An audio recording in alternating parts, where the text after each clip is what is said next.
Hello everyone, I'm trying to make a short video for you guys. It's 2018 Honda Pilot. How to reset your oil light after your oil change. I just changed the oil and I let you see how you do it. Press the brake, start the engine.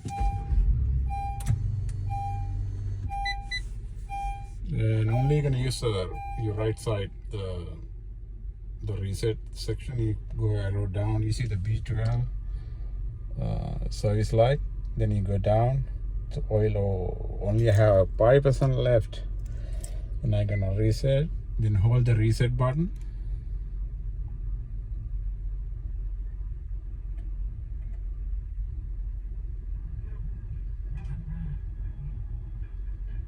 Then you see the reset came on or cancel. You go to reset, then and hit the reset again.